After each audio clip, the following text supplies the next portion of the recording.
Hi guys, how are you? Hi, really sorry for the delay. I had to come from very, very far away. And then of course, more of a delay was because of that introduction which seemed to go on for very long. But thank you very much nonetheless. Alright, I don't have too much time. Is the clock starting yet? Is the clock starting yet? Someone's waiting to start the clock just as I start speaking. Anything of consequence, this could take a while. As soon as he says one logical thing, we're going to start the clock. Everybody was here for 3 days and the clock didn't start. So it has now. Well, I have very little time, so I'm going to quickly jump to it. I'm not used to doing that because I like to ramble and go on and on. But a reverse time clock is actually the best thing for somebody like me. It's like a ticking time bomb. It's going to go any second. I feel like Jack Bauer in 24. When you have 24 hours, we have to get so much done, save the world. So that's what I'm going to try and do in my own little way. I'm not going to dazzle you with numbers, alright? I know a lot of presentations happen on this forum where people have a lot of numbers and, you know, everyone who's watching and all the people who are here, all of you deal with numbers every day. You know numbers far better than me, except for numbers of young starlets. I know those better than you, but I'm not going to share those. But I have to tell you a little story, but I'll tell you a lot of stories actually because that's what I am. I'm a storyteller of a lot of things that have been said. And you know, there was an introduction that I saw that was pasted outside the hall which said I'm an actor and a DJ. Unfortunately, I don't think I'm either anymore because I'm just too old to be a DJ. And as far as an actor is concerned, my Twitter bio says I'm an out-of-work actor. So that's what I am. I'm a storyteller and I'm a wanderer and I observe. And I try to make a difference in whichever way I can, which is the one thing that I think that everybody should do. Right at the bat, I'm going to tell you, if you're watching some remote corner of the world, or you're here in this room, or you're outside and you can hear this, is always attempt to make a difference. You have one life, it's such a short life, just try and make a difference in whatever way you can. I know you're going to try and make money, yes. And try and make some girlfriends and boyfriends on the way, that's also good, but try and make a difference to as many people as you can. That's the one thing. So, the story. The first story is actually about my mom. My mom actually finds it very amusing when I'm invited anywhere to speak. I was invited to a school to speak, a leading school in India actually last year. And I told her I've been called to give a lecture to these students. She said, but you barely ever studied in school. Right? How have you, on what basis have you been invited to speak to students? This just doesn't make sense. She was still okay with it. It went by. A few months later, I was invited by a college in Pune to come and talk to their media students. By this time, she's just, she's laughing her head off. She's like, college, at least we all know. You just enrolled, you never went, you never studied anything. How are they even letting you into a gate? There should be a picture outside saying, don't allow this guy anywhere near a college of any kind. Still okay. When I was invited to the leading management institution having a TEDx conference,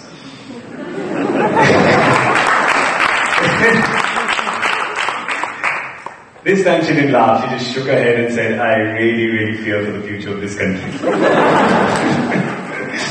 But I don't, I really don't. And I interact so much with the future of the country. I interact with so many young people. That's my work. I interact with so many leaders of India. I'm very fortunate to meet people who've done so well in their fields. And I always listen to them and I figure out that this country really has a really bright future. At least in the last few years, we've got so much choice. We've got just so many things that we can do. We have to choose carefully, of course. With choice comes responsibility.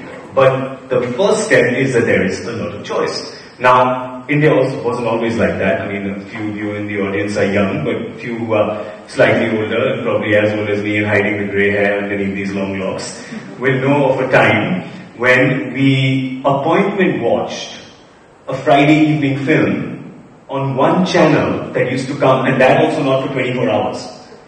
There was one television channel. I mean, I know there'll be people in this audience who say, what, one channel? How many guys even live? That's like prehistoric. One television channel. We had, everybody knows, no mobile phones, there was hardly any fun radio, nothing that you could listen to. There was just such a dearth of knowledge that was coming in, and influences that were coming in, and things that were happening in the world. And then of course came, Honorable Mr. Manmohan Singh at the time when he was finance minister, the time when he used to talk, and he, a lot, and did all these wonderful reforms for which I think generation after generation has to be thankful. Because that's what happened. India suddenly opened up. The world started looking at India. And in terms of influences, we had so much choice. We suddenly had 400 television channels, we had newspapers, we had magazines, periodicals, dailies. The internet started booming. Information coming just out of every pore. Wherever you look, there's information coming at you. Right? So we became kids in a candy store. That's what we became. There was too much and we were unsupervised. So we walked in and we said, I want the blue one, I want the red one, I want the yellow one, I want the green one. And now, you've got this entire generation of kids hopping on this sugar high, bouncing off the walls because no one's supervising them. Right? So that's what happened to one generation, I believe, which got a little dazzled. And I call that my generation, probably, my age, which I shall not disclose. I look younger than I am. But you figure out, if I was watching television in the late 80s, you pretty much figured out how old I am. So that was the choice that we had at that point in time. And that really, really drove everybody insane. And I think now, people are calming down. Let me tell you a story. Another one. My niece, 8 years old. I was taking her in a taxi in Mumbai.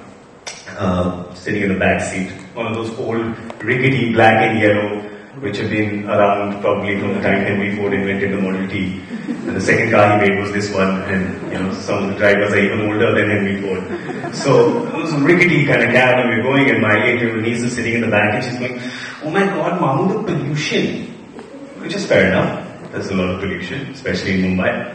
So I looked back at her and I said, "Put the window up." She looks at the window. She looks at me. She says, "Mamu, where's the button?" Which is true. It just made me think, this kid does not know of a time when you had to roll up windows. You know of a time when you had to roll up windows. Now that's what imagination does to you. Think what's going to happen, the pace the world is progressing. What's going to happen next? In 5 years from now, 10 years from now, 15 years from now, no idea. Like your kids maybe, or your grandkids are going to look at you one day and say, "What, there was a time when cars did not fly? How can that be?" If you think about it, there's all this imagination, which is what I love. I love imagination. I love out-of-the-box thinking. I love lateral thinking. I love reading quotes. I love reading a lot of stuff. I love reading quotes. And there are a few people whose quotes are very, very popular and can also have an effect on you. Edison is one of them. Everybody knows who Edison is. One of his quotes, in fact, is one of my favorites, where he says, discontent is the first necessity of progress. Discontent is the first necessity of progress. I feel there's a lot of discontent in India right now when you look around. There's a lot that's going for us, but there's a lot that's not. I think one of the things that I personally, I don't want to speak for the entire country, but one of the things that I personally am not content with is the education structure in India. Now, I must be either really brave or really stupid to be standing in a leading educational institution in India and saying, I don't like the education structure in India. Alright? But it's worked out for you lot. Right? It's worked out for you lot. There's a rather large number for whom it's not worked out. And those are the kind of people that I'm addressing, because when you're at the pinnacle, when you're the cream, when you're on top of the food chain, I think your moral responsibility towards your country, towards your fellow man, is that you spread it down. You spread it down the food chain, literally. You spread it down, you try to pull them up with you and you try to move ahead. Now that's what I think is the problem with our education system. My mom is absolutely right. I've had a rather sort of acrimonious relationship with educational institutions. I enrolled for economics. I always say I enrolled for economics in college, because if I said I studied economics, it would be a blatant lie. Because there was not much studying involved. There was just the enrollment, and then of course the begging to get the admit card at the end of every year. Why did I take economics, you might say? Right? It's not helped me at all. In fact, my formal education, I would want to state over here, this is a really bold statement, but I know it's true. My formal education through school and college has probably amounted to 5% of what I am today. 5%. Not even. About that much. Now, I'm not disregarding my teachers, my school itself, my mates who I studied with, but I am not considering them as the education which I'm talking about is from books, from the course, from the syllabus that I was intended and meant to study. Just gave me nothing to what I am right now. I just got very lucky. I really believe that. I got really lucky. My parents were very supportive. They said, go and do what you want to do at a time when what I was doing was an odd job. They said, well, go ahead, do what you want to do. And that's what I absolutely love about them. I mean, it also doesn't negate the fact that I hate them for putting me in a boys' school. But, somehow sort of balances things out a little bit. So, they said, go and do what you want to do, go and do what you believe in, and your passion, and follow it, and when your hobby becomes a profession, you don't work a day in your life. They understood that, but I would have liked it a lot more if people in school, if my teachers, my faculty, if everybody at that point in time had understood that and promoted that and sort of sensed that, hey, listen, this guy likes to swim, that's how they were supposed to teach. That's how they were supposed to go forth. There's 50 kids in the class, there's this entire course to cover, and that's what I need to do. Right? You just need to put them all in one box and you need to charge ahead. So, if some guys are not meant to do this, well, just bad luck, mate. Really bad luck. What about the guys who want to be athletes? What about the guys who want to be singers? What about the guys who want to be dancers? They can make professions out of that. In fact, I know so many musicians who would rather be struggling poor musicians as professionals than be doing reasonably well in a logistics company, in a desk job with an EMI for a small flat that's really not good enough to hold them or their family. I really know a lot of people like that. I'm sure you people know a lot of people like that. And those are the kind of people that I'm scared for. Those are the kind of people that I'm concerned for, because our education system is not geared at looking for them and honing their talent. It's not. And that's where the change has to happen. Right? You guys, I don't call you the future of India. I call you more the custodians of the future of India. Right? You guys are already doing what you're doing. And you're going to be doing it really well. You're on your path. You're going to be extremely successful. You're going to go forth and conquer and make up some money and make your name. But your kids, the ones who are going to be, if not the tomorrow, the day after tomorrow of our country, they are the ones that you need to hone, you need to nourish. So those are the people who you will have to be directly responsible for as policymakers, as leaders, as future influential people of India. Because I love India. We all love India, right? And we think that India has it in her to be a superpower, a bigger superpower than we are today. We're the potential threat right now, and we've been the potential threat for really long. We need to jump up to the next level and be the leaders. What do we need to do for that? Right? We need slightly less one-dimensional people, slightly less one-dimensional education. Right now, entire education is about studying. It's about studying maths. It's about studying science. It's about pretty much studying maths and science. If you want to study arts, you think, what is wrong with your son? So study arts. Your son wants to study arts. Your daughter wants to study science. There is something wrong with their family, Mr. Sharma. But that's not true. Why is it? If that's their aptitude, that's their aptitude. That's what they need to do. Well, if somebody's son wants to be a dancer, in India, that would be a problem, right? Your son wants to be a dancer? Maybe he's queer, Something must be wrong. Nothing's wrong. That's his attitude. He doesn't like to sit. He likes to dance. Let him do that. Is there a dance school? I don't really think so. What will his teachers say? That please tell him to sit quietly in class. Yes? He jumps around too much. He jumps around too much because that's what he was born to do. That's what he should be doing. And that's where I think our educational system has to make slight few changes. And that's what we all must try and do. And if the education system can't do it, you as parents and you as uncles and you as aunts need to encourage that and say we must get away from our little middle class syndrome that we have in India and move to sort of opening up to the world and saying our society and our country needs everything, right? I feel really bad. Until a few years ago, people said India, outsourcing capital of the world. Really? That's it?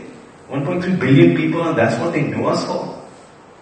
Also very good in the Silicon Valley. That's it, just two things. 1.3 billion people, they should know us for at least 25 things. Don't you think? At least 25, 30 things. There's only one sport that we play really well, and honestly, that sport is only played by 4 countries in the world, isn't it? Right? I mean, come on. If anybody wants to be an athlete, they say, no, finish your match from work first. So that's where the problem for me is coming. The other problem is that herd mentality. There's a herd mentality. As I said in for economics, why did I? The only thing I've learned to do is economize my brain a little when I'm working. That's it. Nothing else. But why did I study? Because it was cool. Everybody else is studying it, so I should study it too. And that's where we need to change that system. I shouldn't have done it. I should have had somebody who should have told me that, listen, You should go to drama school. You should learn writing. But unfortunately, I didn't have anybody who could tell me that. I'm going to show you a slide right now, if I could only figure out how to put it on. Yeah? Excellent. Look at this slide. Feeling a little thirsty? Yes? I'm going to drink for you. You could get yourself some water, some juice, some red funny looking fizzy thing, a glass of milk, a cola. You guys know what these things taste like, don't you? Right? You all know what these taste like. You know what your thirst is. You say, oh, hang on. Yeah, I'd like some of that. I'll have a glass of milk maybe. I changed this for you just a little bit. And this for me is a little bit of our education system. Move ahead to the next slide. Now what would you like to drink? Yes? You can't see clearly, can you? Oh, you don't know what it is. You don't know what's in there. You know there's milk somewhere, you know there's water somewhere, you don't know which one's which. You can't put your hand on the towel and take something out, because when you take it out, you're going to be stuck with that glass for the rest of your life.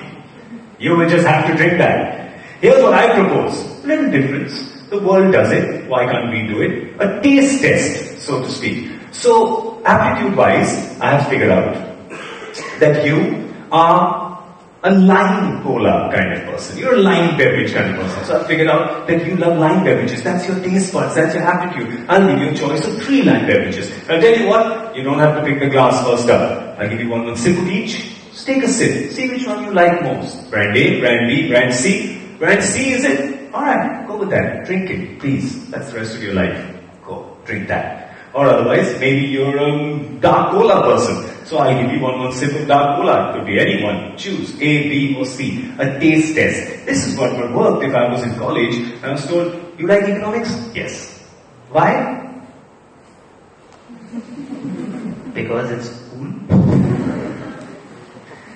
Alright, why don't you do one thing? Why don't you study for 4 weeks and see if you can really figure it out? I probably had a sip and gone, this is not for me. I think I should do writing. Let me tell you one quick story before I go. It's about a man who had 2 children. One was a pessimist, one who was an optimist. He gave the pessimist a box of toys on his birthday, and he gave the optimist a box of horse shit. Can I say shit? Horse shit. Horse shit is fine. After an hour, he opened the door and he went in and he saw the guy with the toys, fancy shiny toys, just sitting on the side of the box, saying, what happened, son? He says, Dad, I'm afraid to play with them because they may break. Then he walks into the other room with the artist, with the optimist, with the guy who thinks freely. He's going at the box of horse shit. It's all over him. He's just digging and digging and digging. He says, son, what are you doing? He says, Dad, I just know there is a pony here somewhere. Now that's the guy that we need to nurture. That's the guy who's got a little ignored, and that's the guy who needs to come up, right? So what if his academic career looks like a box of horse shit? Somewhere in there could be a pony. Which is why I say it doesn't matter what we teach, it doesn't matter how we teach. What matters the most is who we are teaching. So let's focus on that who, and I'm sure that the future of this country is going to be super and even brighter than it is now. So all the best and thank you so much.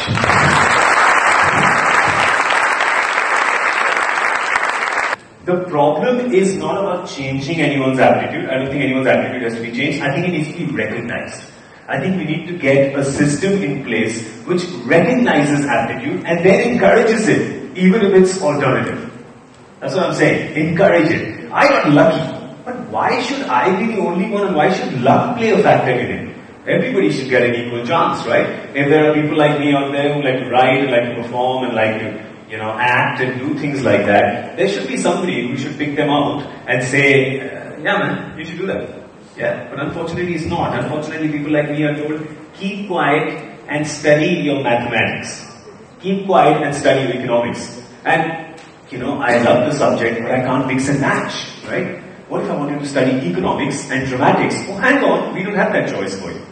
So even our college structure, college system has to be open a little more to catering to personalities, to individual personalities. And that's what we need to do. I think that's what, as I said, it's not about the what, because our courses are really good, they're very extensive. It's not about the how, I think our teachers are really good. It's the who are we teaching? You've got to focus on the people that you are teaching. And I know it's very difficult in a country with such a high population. And I know it's difficult when there's 75 people to every classroom and teachers are stretched. But still, we have to, that's where the problem is, right? And that's where the discontent is. And that's what we need to overcome for the progress that I'm talking about. Just overall, our college just needs a little bit. I'm not even saying it's a revamp. I'm saying what is being done is great, right? Because there are some really good students and academics who are being produced by the same system. I'm not saying scrap the system. I'm just saying we need to add on to it. We need to just add on a little sort of side business to it, which caters to people who have slightly more alternative aptitude. That's what I'm saying. Innovative thinking, out-of-the-box thinking, and that's the only way you're going to go forward. I still feel that our country is a little scared of innovative thinking, and there's no greater force than an idea whose time has come. But somehow we just feel that this idea, I think its time has not come, and that's every idea. We seem to think that about every idea, and that gets a little buggy sometimes. I work with so many brand managers on so many things because I do a lot of corporate work, and a lot of them I see just would rather not take a decision than take a risky decision, right? I'd rather save my job by standing back than actually aim for the reward by risking this. Now, if you're going to be, you guys, are the future brand custodians of India too. If you're going to be risk averse, you're also going to be reward averse. So this thinking actually comes from our education system, from our whole Indian middle class thinking. We always think stability, settle down. My family keeps telling me, when are you going to settle down? Right? And for 10 years I've been telling them, it's rather ironic that the most unsettling experience a man could have in his life is called settling down.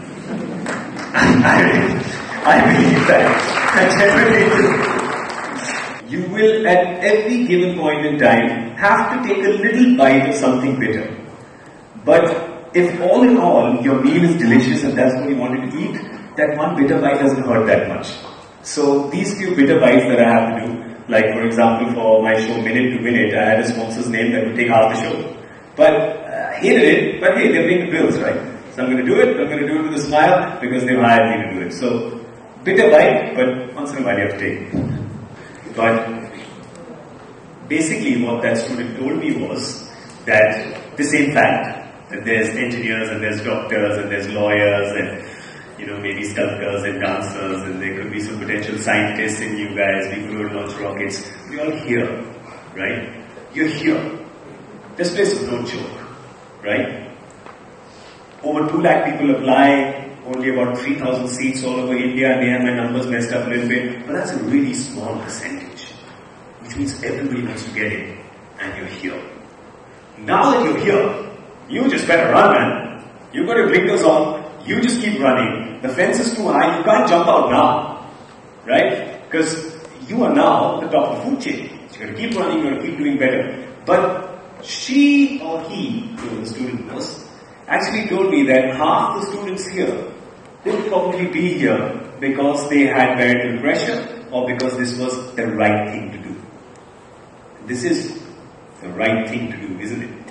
But a lot of people I know are not satisfied with it because probably it was not their first choice. They would like to do something else, but now you've got a seat in the eye and you're not going to say no to it to become, a juggler. You're not going to do that. So you're here and you're doing this. But even if you lie to yourself in the morning and say, I'm very happy doing this, this is my first choice, do that. Whatever makes you happy. But yes, of course, I find it as strange as you do, sir, that, you spent 4 years studying engineering and suddenly you say, well, I want to study management. I don't think that's as much a decision of what your passion is or what your heart really wanted, as much as it is just about academic excellence and just being the best and getting that stamp and earning more money and doing well really in your job, which, those are not bad reasons. I'm saying those are not bad reasons. Those will not be my reasons to do something, but those are not bad reasons and that's why you made the choice. Is that everybody comes and speaks, what do you do about it, right? I'm trying on my own small, limited manner to do as much as I can, trying to round troops, as much influence, whatever we can get to do. One of the things that I want to do and I will do sometime in my life is because I'm very bullish about education. I really believe in that. It's the bedrock of our society, isn't it? Except for me, I think it was just a place where my parents could keep me out of the house for half the day. Stupid, they should have put me in a co-educational school, I would have come back all day. Put me in a girls' school, I would have come back all week. Just come back on Sunday with my laundry. But schooling is extremely important. So one of the things I really want to do is, of course, open a school. Right? That's one of the things I want to do. but that seems to, at this point in time, be more of a business opportunity, you could say, rather than anything that could make a difference. When you have to make a difference, you can't do it with just one school, can you? Well, you can't. You have to do it on an administrative level. So that's what I'm trying to do. One of the things that I'm involved in, I must tell you really quickly, because it's a small thing, and it's a charity project that I'm involved in Maharashtra. Urban India is doing really well. We have all the opportunities. Rural India, not that much, right? We all know that. There's a lot of talent in semi-urban and rural India. Unfortunately, it doesn't get a level playing field, right? They come up, maybe they're hunting for the same job that you're hunting for, right out of college or right out of school, maybe a call center or something, and this person doesn't even know how to operate a computer, right? Because their schools don't have electricity, let alone computers. So, to cut a long story short, one of the initiatives that I've now become a part of, and we're being very bullish about, is in Maharashtra we've got computer vans, computer mobile buses that we're deploying. So each bus has 15 computers, has a teacher, and of course a driver. These buses drive and attempt to hit about 5 schools a day, which means that over a 5-day or 6-day working week, you can hit 25 to 30 schools. You hit 25 to 30 schools. Each class of 1 hour can hold 30 to 45 students. 3 students on a computer, 2 students on a computer, play around, give them a feel of things, right? These are kids who are the age of 5, 6, toddlers really, 5, 6 to about 11, 12. It's not manic Silicon Valley training, right? It's they have to learn this and they have to do this. You will not believe the joy on their faces. The joy on the face of an 8-year-old. By the way, whichever day the computer bus is coming, 100% attendance happens in that school, in that rural area. The boys, the girls, everyone is sent to school because they're so happy to see that computer bus come. You see the smile on their face and you realize just how happy they are and also how deprived they are.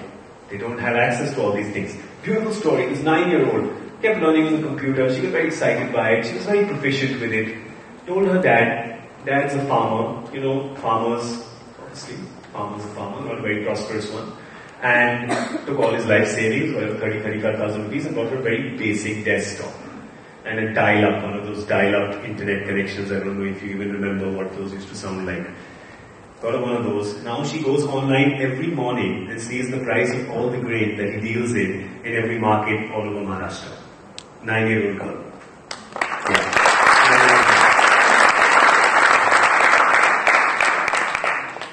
This girl, she could be a computer engineer. She could be one of 7 to 10 different things that would have been completely ignored had she not had access to a computer. So, small initiatives like this.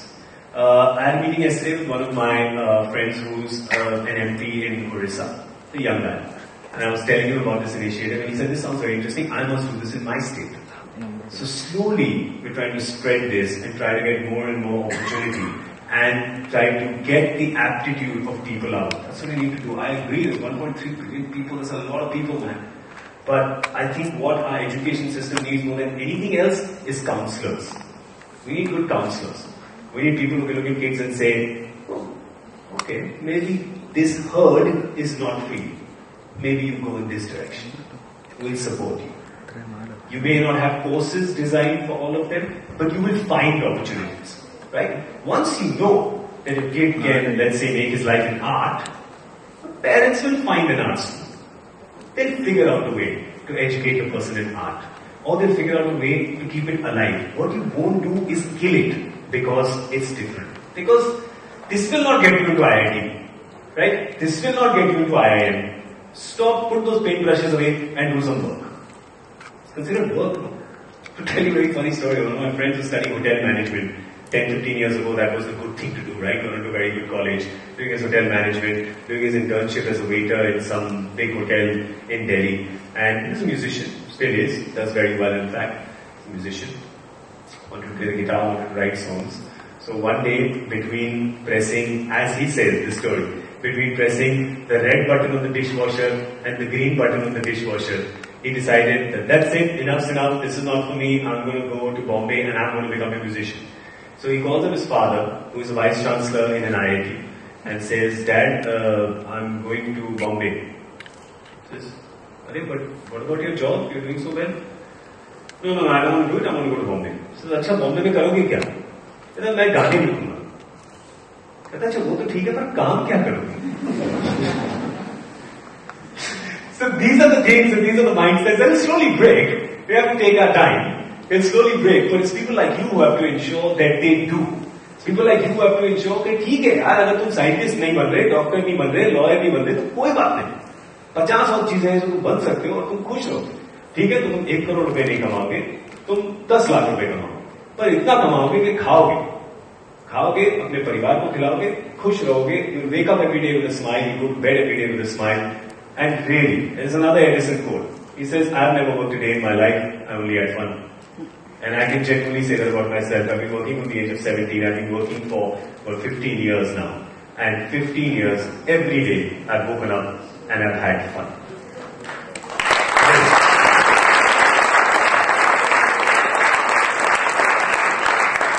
And I genuinely hope that you guys can do that too. So really, all the best for that.